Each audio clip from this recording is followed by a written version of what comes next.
하나님 말씀 같이 보겠습니다. 오늘 고린도전서 1장 시작합니다. 고린도전서 1장 26절부터 29절까지입니다. 우리 한 목소리로 읽습니다. 시작. 형제들아, 너희를 부르심을 보라. 육체를 따라 지혜로운 자가 많지 아니하며 능한 자가 많지 아니하며 문벌 좋은 자가 많지 아니하도다. 그러나 하나님께서 세상에 미련한 것들을 택하사 지혜 있는 자들을 부끄럽게 하려 하시고 세상에 약한 것들을 택하사 강한 것들을 부끄럽게 하려 하시며 하나님께서 세상에 천한 것들과 멸시받는 것들과 없는 것들을 택하사 있는 것들을 폐하려 하시나니 이는 아무 육체도 하나님 앞에서 자랑하지 못하게 하려 하심이라. 아멘. 우리 먼저 기도하겠습니다. 놀라우신 주님, 놀라우신 주님, 오늘도 세상에 가장 미련하고 보잘것없는 우리를, 아니 나를 택하사 세상에 없는 이 귀한 말씀을 묵상하며 그 뜻 따라 살려고 고민하며 기도하며 나아가는 성도 되게 하심을 인하여 감사합니다. 그 주님 바라보며 오늘도 한 걸음 한 걸음 믿는 마음으로 나아가 우리 하나님 아버지, 나를 뽑으신 아버지 기쁘시게 해드리는 귀한 하루가 되게 하여 주옵소서. 감사드리며 예수님의 이름으로 기도하옵나이다. 아멘.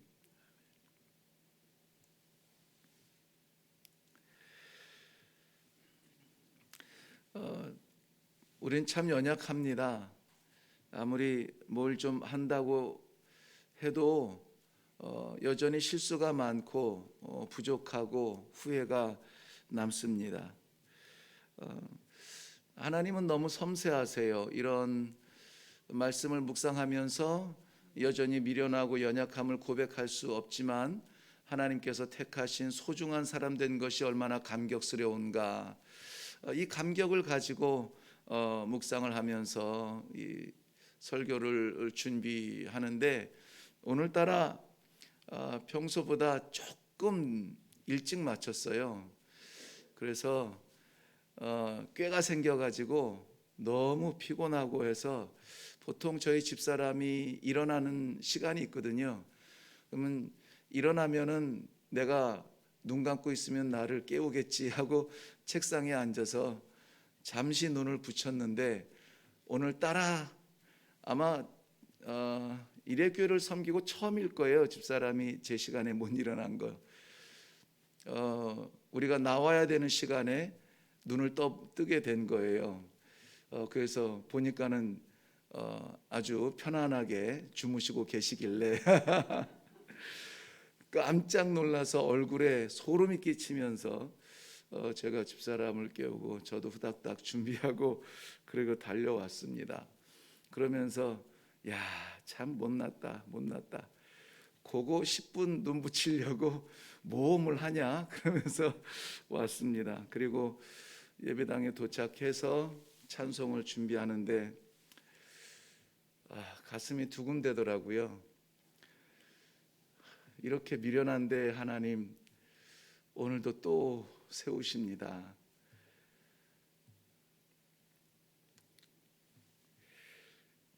감사할 뿐이죠. 고린도 교회는 바울 사도도 목적하고 달려간 곳은 아니었어요.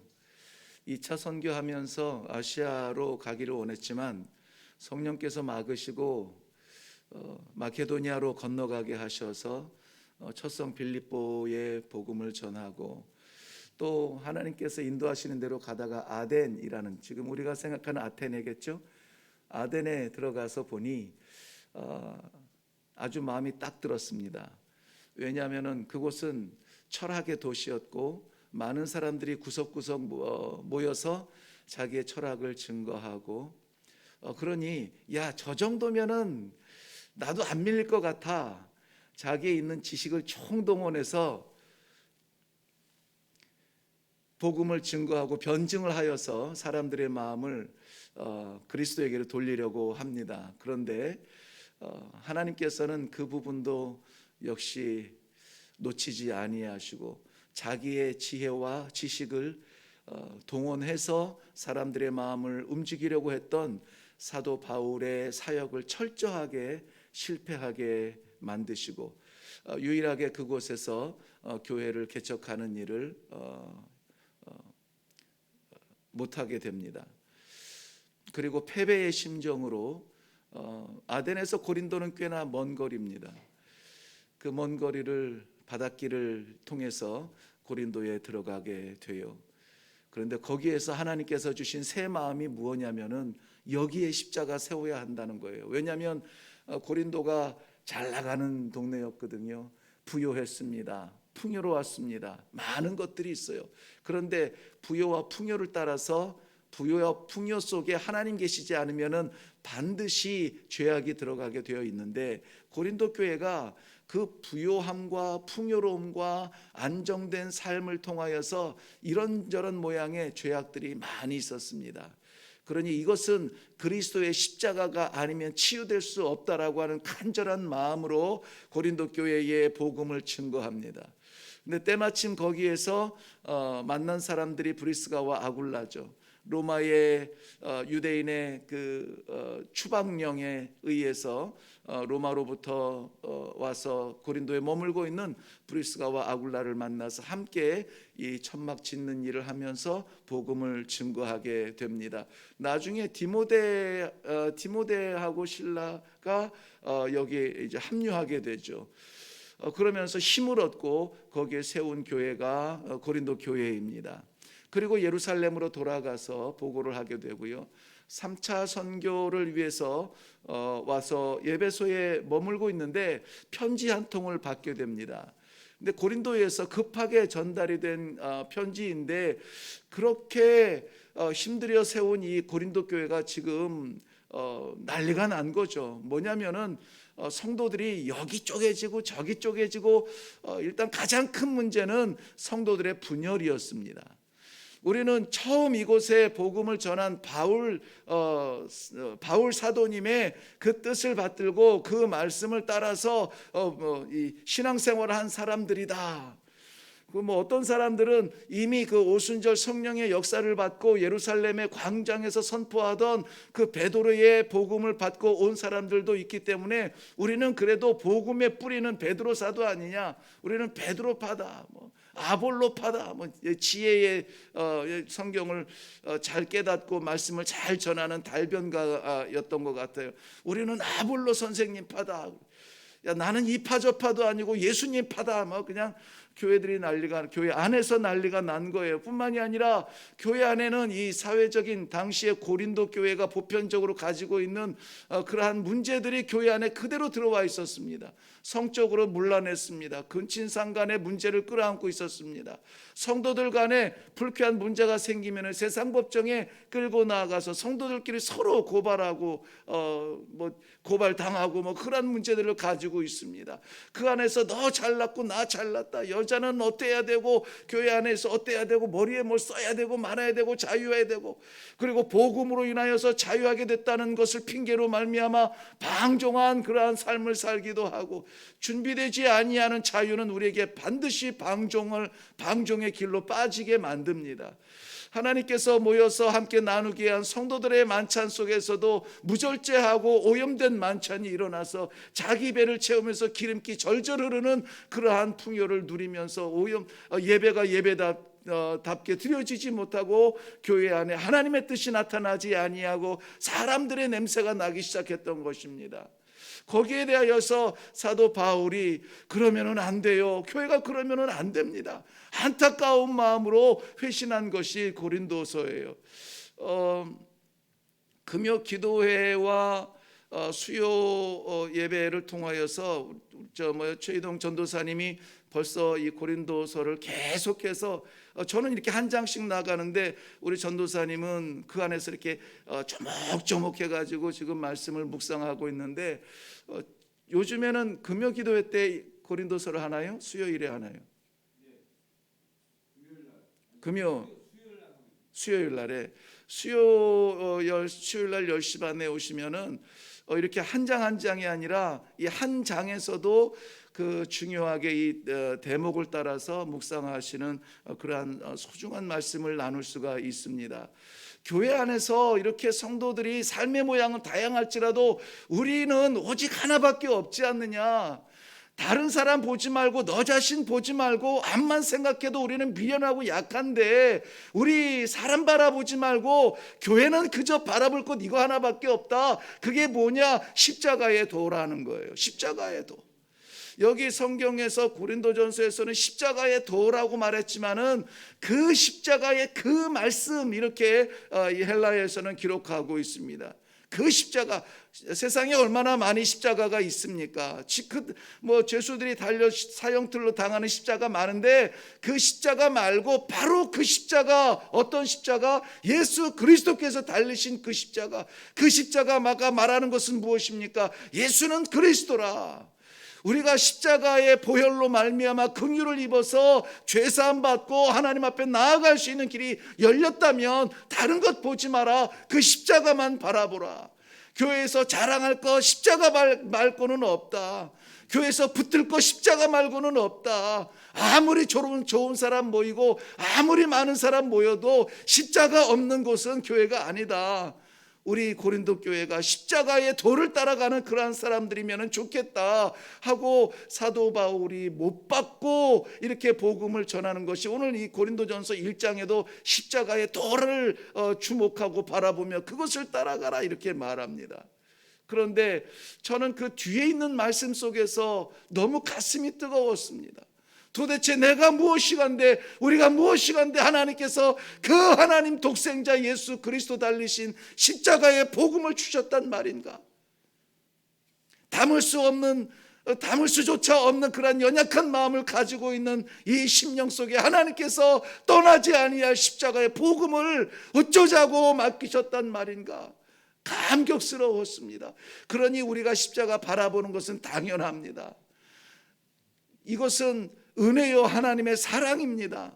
오늘도 우리가 살아가면서 성도의 삶을 살기를 원하신다면은 다른 것 바라보지 아니하고 주님 못 박혀 나를 위해서 보혈 흘리신 십자가 복음으로 살아갈 수 있는 살아있는 교회가 되시기를 바랍니다. 이 교회는 하나님께서 이 복음을 위하여서 세우신 조직 교회도 되지만은 바로 우리가 하나님의 내주하여 주시는 성전이 아닙니까? 이 성전 안에서 이 모양 저 모양 고민이 많습니다. 밤잠 이루지 못하고 고민이 많습니다. 뜬 눈으로 밤을 셉니다. 그러나 십자가를 위해서라면은 다 내려놓고 주님 영광 위하여 그 길 나아가겠습니다. 결단할 수 있는 우리 성도님들이 되시기를 바랍니다.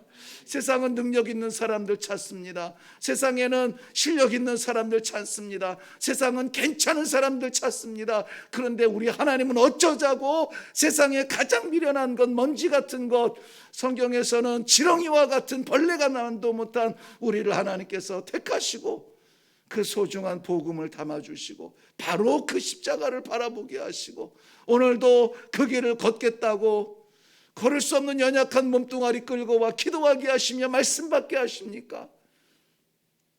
은혜를 생각하면은 오늘 이 하루가 얼마나 소중한지 몰라요. 그저 그렇게 살아서는 안 될 사람들 아닙니까? 이 복음을 가지고 우리 뜨거운 가슴으로 오늘 살아갈 수 있기를 바랍니다. 하나님께서는 실력 있는 사람, 능력 있는 사람, 건강한 사람, 재력 있는 사람, 그런 사람들을 찾는 것이 아니에요.